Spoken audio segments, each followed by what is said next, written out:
Okay, welcome to Time Buster Training. As you know by now, this is a series to inform you and inspire you on your fitness journey. So I'm going to be bringing industry experts, talking to Time Buster trainers who are in our tribe and people that I've had the privilege to train in the time that I've been in the industry. So today we are speaking to Helen Lane. Hello, Helen. How are you doing? Hi, I'm good, thanks. So you're going to know a little bit more about Helen in a second. So we've got 20 minutes. I've got the trusted Casio here, stop, start, repeat, or reset even. So let's just get going. So the time has started. We've got 20 minutes. So Helen, it sounds really official calling you Helen Lane. You're a health coach. Tell us a little bit about you and your fitness journey and what's brought you to here and now. So I am a health coach, and I think sometimes there's quite a lot of ambiguity about what that means. I know we've talked about that in the past. So what I really do, my expertise are in helping people identify the real problems that cause their self-destructive behaviors or habits so that they can sort of make real changes in their lifestyle that give them lasting results.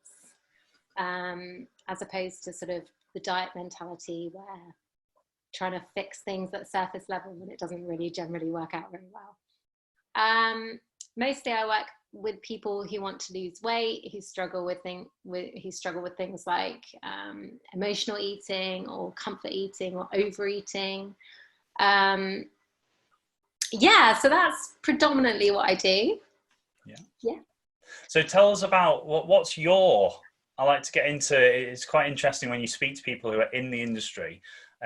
It's really quite motivating and inspiring. I talk about in the group quite a lot about some of the things I've have to overcome, and some of the people we've had on who are experts actually looking into their fitness journey, that it isn't just all plain sailing. So how would you explain your fitness journey and your relationship with health and fitness? So I've always been quite slim, and through my teens I kind of was a bit too cool for exercise, if you know what I mean. So I think people probably perceived me maybe as someone who was fit, but I didn't do any exercise, so it wasn't. So when I met my husband when I was about 22, he assumed, like most, that I was fit, and he invited me to go for a run. And because like we were just newly dating, and I was like, sure, I can run, no problem. So we get going, and I'm not kidding, probably about 25 meters in, I was like, my lungs are going to explode. I felt like I was going to be sick, and I was like, man, this is mortifying. And I think he was pretty mortified too, lack of fitness. And that was a little bit of a wake-up call, I think. And that was the point at which I began to explore fitness as like a complete newbie in it. And I think once you kind of caught the bug, it can stick with you. I think having an accountability partner is super useful. So because he was always into fitness, it was kind of a natural progression for me to sort of incorporate that into my life too. But I had babies really quick. So we had our first child just after a year of being together. So there was lots of pregnancies, so lots of kind of breaks in that cycle. But when I really got into fitness, it was probably between my second and third child, when I sort of discovered a love for the gym. And I really think that is what makes the difference. It's finding a way to move your body that you really enjoy. So for me, being quite small and dweeby and weak, like getting into the gym and discovering that I can actually lift like quite heavy stuff and mastered the skill of it, you know, that was quite empowering for me and quite sort of just, I don't know, it was something just for me, and it made me feel quite strong despite being small.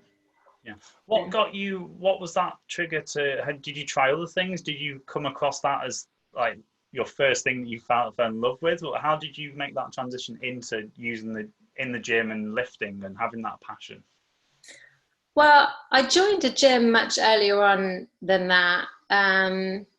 and was never really inspired by it. I never really enjoyed it. It was more of a chore, so it was never sustained particularly. But when I was living in Saudi, there was quite a big community of serious semi-professional weightlifters and bodybuilders. And because of the environment, everyone knew everyone. So whenever I went to the gym, there were people who were very passionate about it, who really trained me. So I had lots of role models, people to kind of who inspired me. And I guess that's kind of part of it. So I've done loads of different forms of exercise in my time. Like I went to a yoga class for a really long time, but that was only because I really loved the teacher. And when she left, I never did yoga again. So it's almost like, maybe for me, it's about people. Yeah, that's interesting, isn't it? How, because, and again, this is something that comes up when I speak to people about, I'm really intrigued about what was that light bulb moment, or what was that trigger? Because we talk all the time, and I'm sure you do as well, about not really pushing people into anything, and to kind of, but then also having a focus to go and do something, because doing something, you're going to go and find something that you either like or you don't like. And if you don't like it, well, that's fine. Let's tick that off and go and find something else. So that's really interesting. And people, accountability is also a big thing, isn't it? About having that link and that connection. Yeah, like feeling a part of something. Yeah. I definitely, with my clients, really encourage being very experimentative. If that's a word. That's like, definitely a word. Like really exploring different ways of moving the body and getting quite sort of just curious about it, and coming at it from not this place of I need to exercise in order to be healthy, or I need to move my body, to lose weight. Because I think when you come at it from that, it's not really the right mentality to fall in love with something. I think I definitely encourage my clients to really feel where they can have joy, whether that's joining like a netball club so that they've got like a group of girls, so it feels more like a social interaction rather than a fitness class. Or an exercise I quite often go through them with is like thinking about all the things they wanted to do when they were young. When you're young and you're a kid, and it's like, I want to try karate, or I want to do belly dancing, or whatever it is. So I kind of get them to go through that exercise and see if there's something that they always wanted to try that they've just never got around to doing, and then I make them book a class, or do the research and give it a try. Fab. And also what you were saying then, it kind of made me think about, it's also still okay then to, and I'm going to say the word fail, because people don't like the word fail, but it's okay to go to something like that and to either just run its course, like you said about the yoga. It's okay to get to a point where you think, well, maybe I should go and do something else. Sometimes that's a trigger for people to go, oh, well, I'll just give up. It's okay to go and try something that you wanted to do when you were younger, and it's a bit of fun, but you think, oh, maybe it's not for me right now. So it's that mentality of going in to do, and then to adapt, to overcome, and still go and do something else. Yeah, that's exactly right. I think people can get quite fixed, can't they? Or they have a preconception of what it means to exercise. And I think instead of thinking of it as exercise and thinking of it as ways to move your body that feel good, then it's different. Like for me, to sit in my lounge or in my kitchen and do a 20-minute HIIT workout, like I can't think of much worse. Like to me, that does not tick any of the boxes. So it's not something that I'm ever going to sustain, because it's, I've got to drag myself in there. So there's always a million different excuses not to do it. Yeah, it's funny you mention that, actually, because obviously we've got the Time Buster training platform, and wherever possible, people are always outside when we're doing the classes, and we're lucky the weather's been really good. People are either, they are literally, most of the time, they've got some connection. Either there's really good lighting, they're in a conservatory, or they are outside. So that's been fantastic to see. I've just made sure that I've not disturbed the neighbours, so I've been in my little gym area. I don't really want to start shouting in the back garden and being really encouraging, and people are like, what's this guy doing next door? Probably will join in. I know, yeah. So tell me about the work that you do then. So let's talk about what it looks like when you work with somebody, and what some of the common things. You've mentioned one already about some of the things that you do, but what do people come to you? What's the starting point for them? Generally, it's they've got to a desperate point. They want to lose weight. They've probably done a lot of previous diets. They've yo-yoed. They've seen short-term results and then regained the weight. And a really common sort of theme that runs through is that they feel out of control, especially around food. Like, you know, they can be good for a few days or maybe a couple of weeks, and then they kind of fall off the wagon and end up right back where they started. So what many people don't realize is those habits and the self-destructive behaviors are as a result of like an underlying problem of dealing with stuff. So to give you an example out of my life, when I was living on my own with my 3 children and sort of single parenting, and my husband was living abroad, during that time I got quite lonely, but didn't really want to allow myself to believe that I was lonely. But in the evenings I would just, you know, turn to ice cream and chocolate and anything that I could get my hands on, just to kind of fill that void. But at the time I didn't really know that's what I was doing. I was just like, why can't I stop eating ice cream? Do you know what I mean? So I think it's just having someone who can guide you through the process of understanding what it is that you're actually wanting, or what's the need that needs to be fulfilled, or the void that needs filling. Yeah. And then finding different tools and strategies to sort of meet those needs that don't involve food or those kind of things. And basically it all comes down to awareness. I think a lot of the time we're just not really aware of what we're doing. Like, we are, like, we can see the end result. I know I keep eating the food, but we're not really aware of what's triggering it. Yeah, that's really, yeah, I like that. And so obviously that goes back to when we were saying about mindful eating, and I kind of like put it all under the umbrella of mindfulness, of Yeah. self-awareness. So what are sort of the things that you encourage people to, how do people become self-aware? What are some of the things that you advocate? So it's funny you brought up mindful eating, because I've really been exploring that the past few weeks, Okay. personally. My first ever experience with mindful eating was I went on like a 6-week mindfulness course with my mum. And we sat around in this group of about 8 people, and the course teacher gave us a raisin, like a single raisin.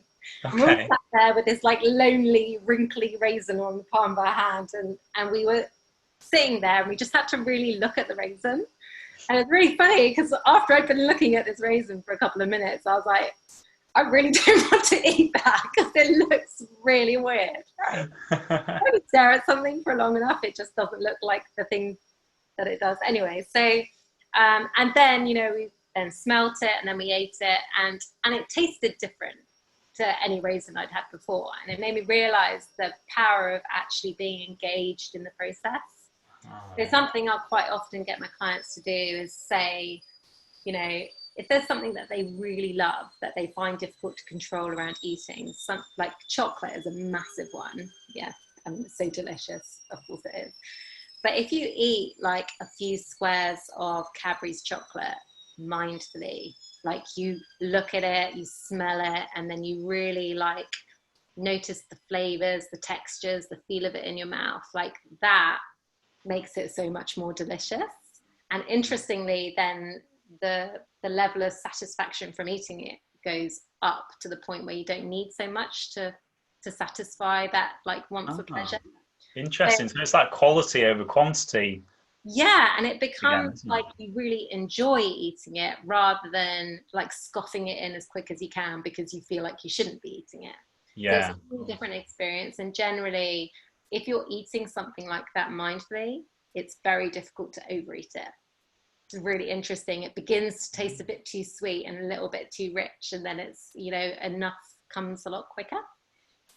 And then you can take the exercise a bit further, which is what I've been really doing recently, is kind of following the story of my food. So I think we do have a connection and a relationship with food when we're more aware. So I've been thinking about what is it that makes me naturally drawn towards very fresh, whole foods, whereas some people are naturally drawn towards like sugary foods or junk or like sort of processed foods. And I was trying to think, like, what is it about the way that I think about food that naturally makes me want to make those choices? So when I eat mindfully and I go through these exercises of following the story of my food, what I mean is, like, so imagine you have an orange, like I love oranges, they're just the best, they're like little balls of sunshine. So then I'll imagine like an orange tree in Spain, and like it's got the Mediterranean sun beating down on the leaves and the fruit, and then the roots in the ground absorbing all that nutrients, and then that's all going into this orange, and it's growing and becoming all plump and juicy and sweet and lush, and it's absorbing all that like sunshine and goodness and light and nutrients, you know.